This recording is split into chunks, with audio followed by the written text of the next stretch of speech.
Hi guys, it's Marcia from Southside Academy of Combat, and today we're doing a Silat Perisai Diri technique called the Harimau, or the English word would be tiger. Alright, so the tiger technique. And I know what you're thinking. As soon as you hear the words tiger technique in martial arts, you probably think of these old Shaolin movies where they're doing all these crazy moves and they've got these drums in the background serving as sound effects.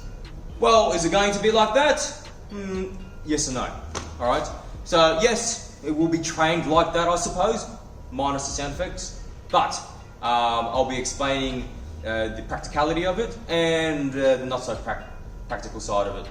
Alright, so that's the Harimau technique. What I train, Silat Perisai Diri, along with Brazilian Jiu-Jitsu and kickboxing. Silat Perisai Diri is my love. Alright, it's something I've been training for over 22 years and I'm still training until today. As you can see, that's my level there. And when you become a Grandmaster, that's all gold. As you can see, I'm far from it. But you know what? I love it. Alright, I'm always learning something new every day. And it betters me as a person. Alright, this is what I love about martial arts. If you find a martial arts that betters you as a person physically, mentally and spiritually, then it's a keep up. Alright? But if it makes you a worse person, throw it out with the trash. Okay, let's get into it.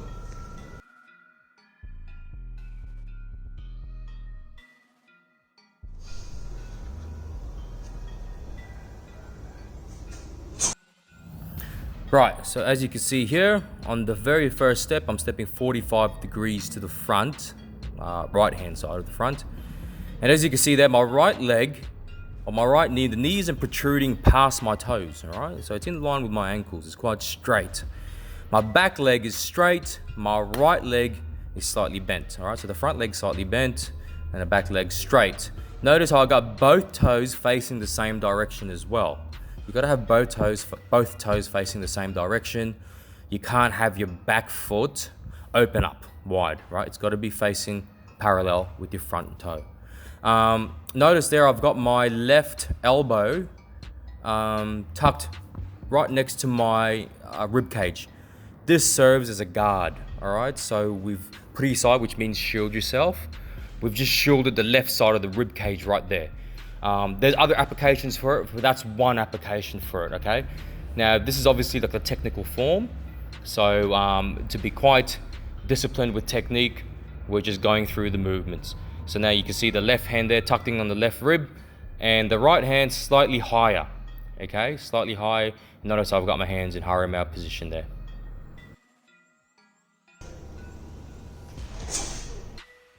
Right, now as a second movement, you can see there I've done Lempar Harimau. So I stepped my left leg to the left hand side, yeah? So I stepped my left leg to the left hand side simultaneously. So at the same time, I'm dragging both hands across my body as if I am throwing something behind me, okay? So you got to picture the kick or the front kick or the side kick and you're sort of just chucking that out, all right, with both hands. Okay, now you must twist your body as well. You can't just rely on the muscles in your arms, all right? So it's a full rotational movement with your body. This is actually not the secret, but some people like to say the secret behind moving in Silat. Use your whole body. So there we end up with our right shoulder turned towards our opponent as full rotation. So that's Lempar, which means throw. Third move. We step our right leg back, have our right elbow come up first to cover our face as if the punch is coming towards our face. And we do a full throwing motion. So as if we've got a ball and we stepping back with our right foot and throwing that ball back. All right, so you've really got to try and visualize what you're doing here as well, okay? So if the punch is coming through there, we're gonna throw both hands up and over. The result of doing this, if someone's thrown a punch and you do this movement, then it's going to turn their body as well because you've just thrown their force, their momentum to another direction, right? Leaving them open, ideally. Okay, so this is Lempar Harimau. Lempar means to throw. Now here's move number 4, an interesting one. Okay, so now I've jumped around and to the front. So I've jumped to the front and around and landed on my right foot. All right, so now I'm on my right leg. I have to try and balance there, lifting my left knee up, and see how my toes there are pointed to the sky. My left toes. You gotta make sure that that's engaged as well, because that's gonna help you with your center of gravity when you're standing on one leg. Now with both hands, I'm doing a tearing motion and bring it towards my center. All right, so as if I'm grabbing the guy's head and I'm reefing him down. Okay, so that's movement number 4. Okay.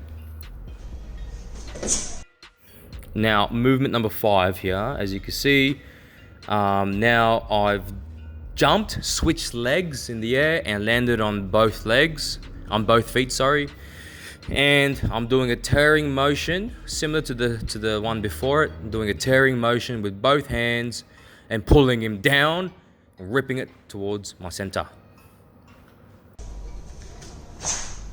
Now movement number 6. All right, I'm throwing my right leg back, and I've got my right hand palm facing down, and on my left hand my palm is facing up, and it's going to be a pulling action. So if someone's just throwing a punch, let's say someone's throwing a punch, we grab it with both hands, we pull it, we tear it out of its socket as hard as we can, boom, as we step back, moving with our body. So you're not just relying on your arm muscles, right? You're also pulling it back with your body weight. So that is the brass.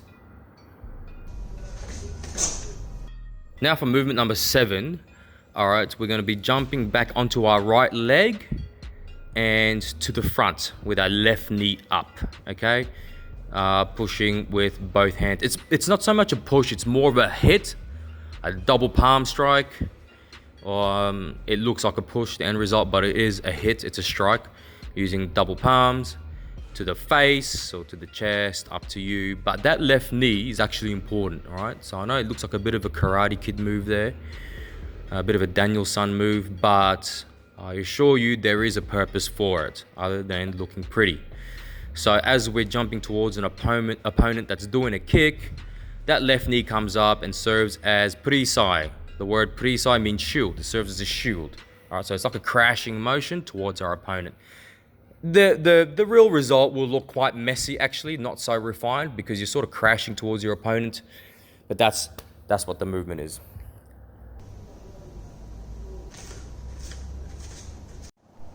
So there you have it, guys. That's the Harimau or the tiger technique in Silat Perisai Diri. Now it's not limited to just Silat Perisai Diri or Silat PD for short. You find the Harimau or the tiger technique across all different types of Silat styles, all right? I think there's like 1,000 of them or thousands. I don't know, don't quote me on that, but there's definitely more than just one, all right? And the mother of all Silat is Pencak Silat, and then from there it's given birth to many different styles of Silat. All have a similar characteristics in terms of their hands. I mean, what more can you do with tiger other than the claws, right? Like, I've never seen a tiger do this. Okay, so that's the tiger technique in Silat. Keep training it. Look, it's great for training. It's great for coordination, for speed, for agility, for balance. I love it. All right, now if you want to know some street tactics, stay tuned for next videos where we're going to be doing the application side of things. But just for this video here, we're going to do the technical side of things. All right. Now, my golden rule is, and I've got this one taught to me by my various different types of instructors throughout my whole martial arts career, is never sacrifice good technique for speed and power. All right. Good technique, right, will have a better outcome than just throwing and going crazy like a nut job using speed and power. You're going to injure yourself. All right. So stay cool, guys. Stay peaceful, stay healthy, stay happy, stay positive, right? Keep training. Thank you very much. Terima kasih.